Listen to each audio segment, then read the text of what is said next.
What is linear perspective? It probably brings to mind rules and vanishing points, rigid drawings of street corners, right? Well, it doesn't really need to, because perspective is everywhere. It's the underlying structure for every painting you'll ever make.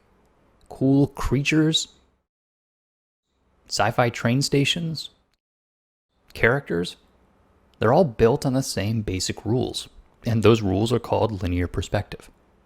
Now, if this all sounds too rigid and stuffy, like you've tried this before, don't worry. I approach this in a freehand sketching method, which ditches the rulers and just focuses on drawing. So I'm happy to announce 2 new series in the Ctrl+Paint store. In Perspective Sketching 1, we'll look at the basic nuts and bolts of this method.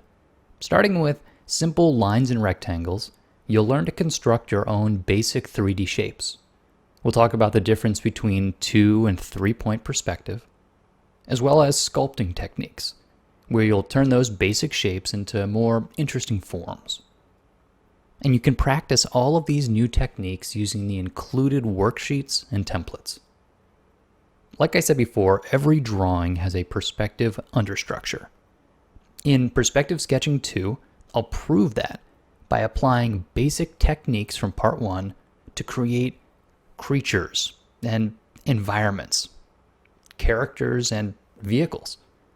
The fact is, no matter what the subject matter is, they all follow the same rules, which is really pretty cool once you learn about them. But Part 2 is not going to recap those rules since we already talked about them in Part 1. This is all about real-world application.